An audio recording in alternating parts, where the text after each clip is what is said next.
പ്രവാചകന്റെ ഒരു ചെറിയ ഹദീസ്, അൽ ഹജ്ജുൽ മബ്റൂർ ലൈസ ലഹു ജസാഉൻ ഇല്ല ജന്ന. ഇവിടെ കേട്ടുള്ള ഹദീസാണ്. ഹജ്ജ് കർമ്മം, പുണ്യകരമായ ഒരു ഹജ്ജ് കർമ്മം നിർവഹിച്ചതിന് സ്വർഗമല്ലാതെ മറ്റൊരു പ്രതിഫലവും ഇല്ല. ഈ ഹദീസ് ഇപ്പോ പറയാനുള്ള കാരണം അടുത്ത വർഷത്തേക്കുള്ള ഹജ്ജിന് അപേക്ഷിക്കാനുള്ള സമയമായിട്ടുണ്ട്. 2027 ഹജ്ജിലേക്ക് അപേക്ഷിക്കാൻ. അപ്പൊ ഹജ്ജിന്റെ നടക്കുന്ന സമയത്ത് നമ്മൾ ഹജ്ജിന്റെ പ്രാധാന്യമൊക്കെ പറഞ്ഞെങ്കിലും അന്ന് മാത്രം പറഞ്ഞുകൊണ്ട് കാര്യമില്ല, ഇപ്പൊ ചെയ്യേണ്ട സംഗതിയാണ്.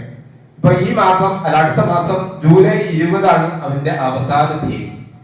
ആരെങ്കിലും ഹജ്ജിന് പോകാൻ ആഗ്രഹിക്കുന്നുവെങ്കിൽ അപേക്ഷിക്കേണ്ടുന്ന സമയമാണ് ജൂലൈ മാസം 20 അതിൻ്റെതായ ഏജൻസികളുണ്ട്, അതിൻ്റെതായ സൈറ്റ് ഉണ്ട്. അതിൽ പോയി ഹജ്ജ് കർമ്മം നിർവഹിക്കാൻ ഉദ്ദേശിക്കുന്ന ആളുകൾ അതിന് തയ്യാറാകണമെന്ന് സൂചിപ്പിക്കുകയാണ്.